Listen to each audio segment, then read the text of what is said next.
श्री शिवाय नमस्तुभ्यम। हर हर महादेव। दोस्तों, आप सभी लोग जानते हैं कि 30 जून 2025 यानी सोमवार को पड़ रही है आषाढ़ महीने की पंचमी तिथि। और दोस्तों, ये वो तिथि है जो आषाढ़ महीने में पड़ने वाली सबसे बड़ी तिथि है, क्योंकि यह सोमवार के दिन पड़ रही है और इसका बहुत ही बड़ा और विशेष महत्व होता है। पूज्य गुरुजी ने कहा है, अगर कभी भी मौका लग जाए और आषाढ़ महीने की गुप्त नवरात्रि पंचमी तिथि सोमवार को पड़ जाए तो आप लोगों को 31 चावल के दाने का उपाय तो अवश्य ही करना चाहिए। इन दोनों का संयोग बहुत ही कम आता है। तो दोस्तों, इस सोमवार के दिन आप लोगों को इस 31 चावल दाने वाले उपाय को जरूर करना है। बहुत सारे लोग होंगे जिन लोगों ने इस उपाय को न किया हो, मतलब पूरा साल निकल गया और उन्होंने किसी भी दिन इस 11 चावल दाने वाले उपाय को न किया हो। पर दोस्तों, आपके पास एक आखिरी मौका बचा हुआ है जो कि 30 जून के दिन है। तो इस दिन आप लोगों को इस वाले उपाय को जरूर कर लेना है। भले ही आपने पूरे साल भर इस उपाय को न किया हो, पर अगर आपने इस आषाढ़ महीने के सोमवार के दिन अगर इस वाले उपाय को कर लिया तो आपको इस उपाय को करने का वो फल मिलेगा जिसकी आपने कभी कल्पना भी नहीं करी होगी। इसीलिए तो चलिए अब उपाय के बारे में बात करते हैं। लेकिन उससे पहले आप लोगों को यह जानना आवश्यक है कि आखिर यह उपाय किस समय करना है, किसको करना है और कैसे करना है। तो चलिए हम आगे आपको वीडियो में एक एक करके बता देते हैं। लेकिन उससे पहले अगर आप लोग हमारे चैनल पर नए हैं तो हमारे चैनल को सब्सक्राइब कर लेना और इस वीडियो को लाइक करके कमेंट बॉक्स में श्री शिवाय नमस्तुभ्यम ओम नमः शिवाय जरूर टाइप कर देना। तो अब दोस्तों, इस 31 चावल के दाने वाले उपाय को आखिर करना किसको है, सबसे पहले हम लोग वो बात जान लेते हैं। तो देखो, घर की जो बड़ी माताएं बहनें होती हैं, उन माताओं बहनों में से कोई भी एक बड़ी माता बहन इस वाले उपाय को कर सकती है। और दोस्तों, अगर आप चाहें तो अपने घर में से सभी सदस्यों को भी इस उपाय को करवा सकते हैं। अगर किसी व्यक्ति की खुद की कोई मनोकामना है, खुद की कोई दुख और परेशानी है जो कि वह अपने लिए ही करना चाहता है, इस वाले उपाय को तो वह खुद अपने लिए भी कर सकता है और पूरे घर परिवार के सदस्य के लिए घर की बड़ी माताओं बहनों में से कोई एक माता बहन भी कर सकती है। माताएं बहनें अगर घर में उपस्थित न हो या वो यह वाला उपाय न कर पा रही हो तो फिर घर का कोई बड़ा सदस्य भी इस 31 चावल के दाने वाले उपाय को कर सकता है, चाहे फिर वह पुरुष ही क्यों ना हो। उसमें कोई भी दिक्कत वाली बात नहीं है। अब दोस्तों, इस 31 चावल के दाने वाले उपाय को हमें करना कहां पर है? हमें इसे शिव जी के मंदिर में जाकर करना है। बहुत सारे लोग प्रश्न करते हैं, हर एक उपाय को करते समय क्या हम इस उपाय को घर पर कर सकते हैं? तो इस वाले उपाय को आप घर पर नहीं कर सकते हो। इस वाले उपाय को करने के लिए आपको शिव जी के मंदिर ही जाना पड़ेगा। उसके बाद में दोस्तों, जो अगला प्रश्न निकल कर आता है वो यह आता है इस उपाय को लेकर कि आखिर इस उपाय को हमें किस समय करना है, सुबह के समय करना है कि शाम के समय करना है। तो देखो, इस वाले उपाय को आप लोग सुबह के समय भी कर सकते हो और शाम के समय प्रदोष काल में भी कर सकते हो। अब अगर आप पूछो कि भाई सबसे उत्तम समय कौन सा रहेगा इस 31 चावल के दाने वाले उपाय को करने का, तो हम आपसे बस यही कहेंगे कि इस उपाय को आप सुबह के समय करेंगे तो ज्यादा बेहतर होगा। बाकी अगर प्रदोष काल शाम के समय भी करेंगे तो भी अच्छा होगा, उसमें कोई भी दिक्कत वाली बात नहीं है। तो अब दोस्तों, जो अगली सबसे बड़ी और महत्वपूर्ण बात आती है वो यह आती है कि सुबह अगर हम उपाय को करेंगे तो हमें कितने बजे से लेकर कितने बजे तक के बीच में करना है, और शाम के समय प्रदोष काल में करेंगे तो हमें कितने बजे से लेकर कितने बजे के बीच में करना है। तो देखो, सुबह जितनी जल्दी हो सके आप उपाय को करने की कोशिश करना। बाकी अगर किसी कारणवश लेट भी हो जाओ, थोड़ी देर भी हो जाए तो 10 या 11 बजे तक भी आप उपाय कर लेना, पर 12 बजे से ज्यादा देरी ना हो। ठीक है, इस बात का ध्यान रखना। उसके बाद में दोस्तों, अगर शाम के समय प्रदोष काल की बात करें, प्रदोष काल का जो समय होता है वो शाम के 6 बजे से शुरू हो जाता है। मतलब शाम के 6 बजे से लेकर 7 बजे के बीच का जो समय होता है, ये समय प्रदोष काल का समय होता है। पर अभी जो मौसम चल रहा है, इस मौसम में जो है शाम बहुत देरी से होती है। तो आप इस उपाय को 7 या 8 बजे के बीच में भी कर सकते हो। मतलब शाम के 6 बजे से रात 8 बजे के बीच में आप कभी भी इस वाले उपाय को कर सकते हो, उसमें कोई भी दिक्कत वाली बात नहीं है। अब दोस्तों, यहाँ पर इस उपाय को लेकर एक और सबसे बड़ी बात ये निकल कर आती है कि इस 31 चावल के दानों को हमें लेना कहां से होता है और हमें इस उपाय को करने के साथ में क्या और कुछ भी सामग्री ऐसी होती है जो शिव जी के मंदिर लेकर जानी पड़ती है। तो देखो, यहाँ पर हम आपको बता दें। सबसे पहले आप लोग यह जान लो कि यह जो 31 चावल के दाने वाला उपाय है, सिर्फ और सिर्फ आप उपाय की सामग्री लेकर कभी भी शिव जी के मंदिर मत जाना, क्योंकि हमें भगवान के सामने ये नहीं दर्शाना है कि अगर हम भगवान शिव जी के मंदिर आए हैं तो अपने फायदे के लिए आए हैं। तो इसलिए जो भी पूजन सामग्री है, उपाय सामग्री है, 31 चावल के दाने, इसके साथ में आपको पूजन सामग्री भी जरूर लेकर जाना है। देखो, अगर सुबह के समय उपाय कर रहे हो तो सीधी सी बात है, 1 लोटा जल तो आप लेकर जाओगे ही जाओगे। वही 1 लोटा जल अगर मिट्टी का जल हो तो बहुत अच्छा रहेगा। मिट्टी का जल कैसे बनाया जाता है, इसके लिए हमने पहले से बहुत सारी वीडियोस बना दी है। आपके पास इस दिन एक आखिरी मौका रहेगा मिट्टी का जल शिव जी पर चढ़ाने का और उपाय को करने का। बहुत बड़ा आपको इस दिन फल मिलेगा।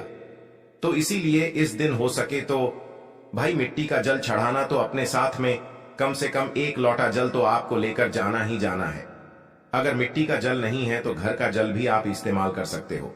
इसके अलावा जो भी पूजन सामग्री है, देखो 31 चावल के दाने ये अलग आपके रहेंगे और जो आपकी पूजन सामग्री रहेगी वो अलग रहेगी। पूजन सामग्री में आप जो भी चीज लेकर जाना चाहे वो लेकर जा सकते हैं। एक बेलपत्र भी लेकर जा सकते हैं, उसमें कोई भी दिक्कत वाली बात नहीं है।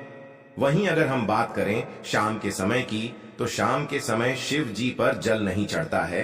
इसीलिए शाम के समय आप लोग एक दीपक तैयार कर लें, जो कि गोलबत्ती का, आटे का, शुद्ध देसी गाय का घी का होगा, है ना। इस बात का आप लोगों को ध्यान रखना है और इस दीपक को आपको घर से जलाकर नहीं लेकर जाना है, भगवान शिव जी के मंदिर में जाकर ही जलाना है। इस बात का भी आप लोगों को ध्यान रखना है। अब दोस्तों, यहाँ पर हमें इस बात को समझना है कि यह 31 चावल के दाने हमें लेना कहाँ से है। क्या हमें दुकान से लेकर आना है, या हमें अपने घर से लेना है, या कहाँ से लेकर आना है, और कौन से चावल लेना है, क्योंकि चावल भी बहुत प्रकार के होते हैं। तो देखो, इन सभी सवालों के जवाब आप लोग एक बात में सुन लो कि भाई ये जो उपाय है, इस उपाय में आपको ये नहीं देखना है कि भाई कौन से चावल है, कौन से चावल नहीं है।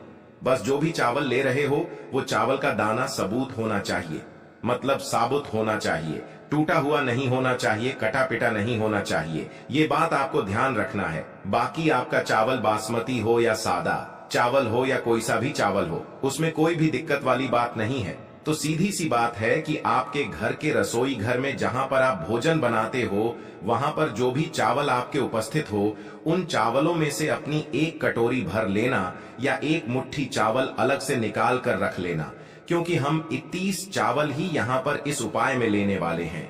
तो हमें यह चावल के दाने गिनकर निकालने पर डिढेंगे। इस बात का आप लोगों को ध्यान रखना है। तो अपने उस चावल की कटोरी में से या चावल में से 31 ऐसे चावल के दाने आप लोग निकाल लो जो कि टूटे हुए ना हो, कटे पिटे ना हो, जिनमें कोई दाग ना लगा हुआ हो, है ना। अच्छे साबुत चावल के दाने 31 दाने आप लोग निकाल कर रख लो और इन्हें किसी भी एक कागज की पुड़िया में या किसी एक छोटी सी कटोरी में आप लोग रख लो, ताकि यह सुरक्षित रहे, आपके एक भी चावल का दाना इधर उधर ना हो और आपका उपाय भी पूरा अच्छे से हो जाए। तो भाई जैसे ही आपका उपाय की जो सामग्री है, 31 चावल के दाने ये तैयार हो जाते हैं, उसके बाद में आपको जो भी अपनी पूजन सामग्री है सुबह के समय कर रहे हो, तो 1 लोटा जल और 1 बेलपत्र या पूजन सामग्री जो लेकर जाना चाहो उसकी भी तैयारी कर लेना। और शाम के समय जा रहे हो तो भाई अपना जो दीपक है उसे तैयार कर लेना, ठीक है। और उपाय को करते समय शुद्धता का विशेष रूप से ध्यान रखना, ठीक है। सुबह सुबह स्नान करने के बाद ही उपाय को करने की आप लोग तैयारी करना।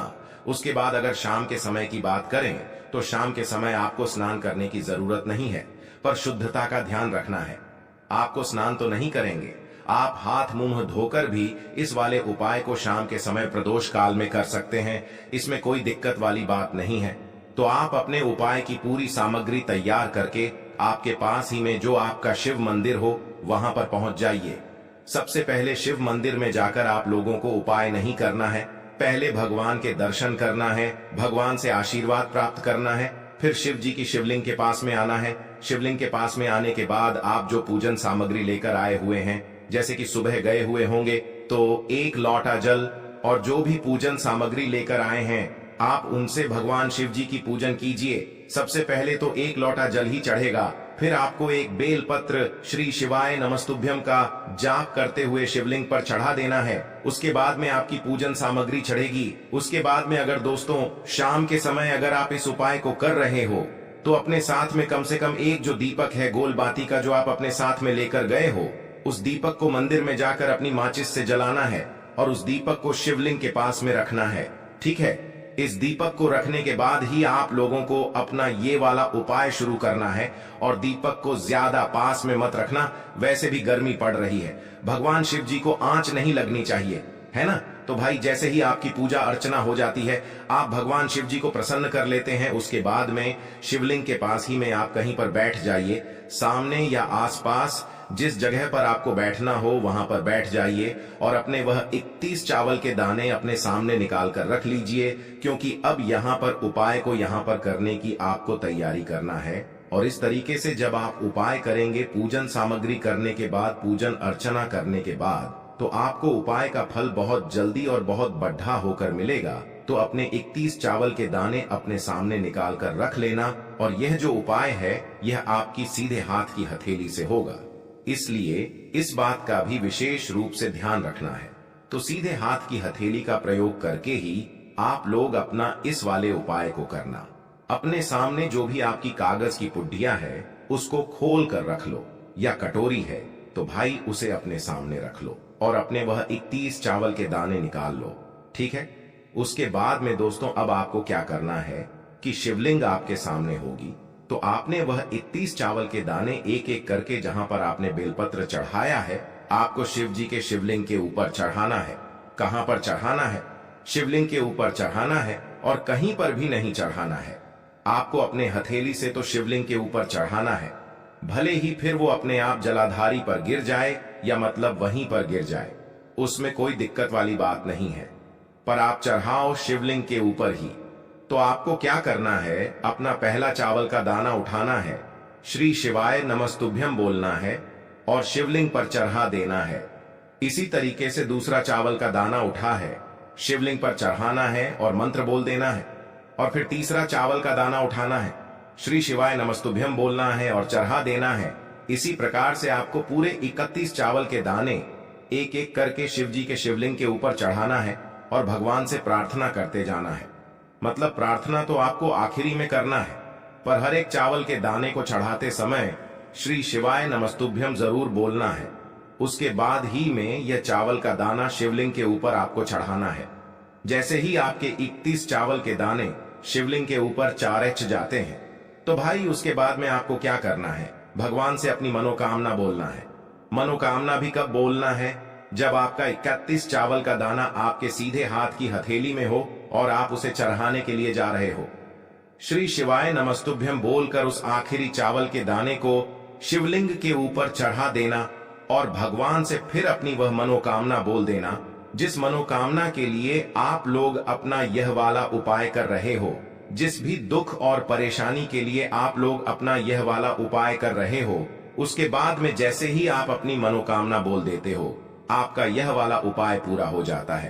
पर दोस्तों, उपाय को करने के बाद आप लोगों को 2 मिनट भगवान शिव जी के मंत्र का जाप जरूर करना है और मंत्र का जाप करने के बाद भगवान से एक और बार प्रार्थना करना है अपनी मनोकामना के लिए या अपनी जो भी दुख और परेशानी है उसके लिए। इसके बाद में आप लोग भगवान को देखकर भगवान से प्रार्थना करके उनसे आशीर्वाद लेकर वहां से उठ सकते हैं और अपने घर पर जा सकते हैं। बस दोस्तों, यहाँ पर ये वाला उपाय पूरा हो जाता है।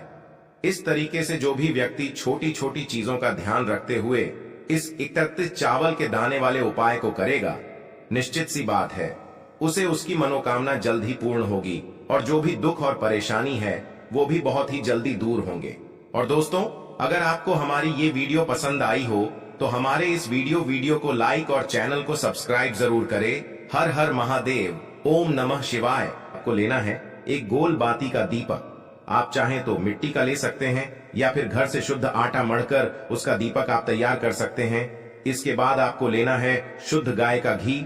अगर वो नहीं है तो कोई भी देसी घी इस्तेमाल कर सकते हैं, जिससे आपको दीपक प्रज्वलित करना है। देखो, अब ये सब सामग्री लेकर आपको जाना है प्रदोष काल में आपके घर पर तुलसी जी के घेरे के पास में। देखो, ये उपाय तो आपको अवश्य करना है। देखो वहां पहुंचकर सबसे पहले वो दीपक आपको प्रज्वलित कर देना है और ओम नमो भगवते वासुदेवाय नमः का 11 बार जाप करना है।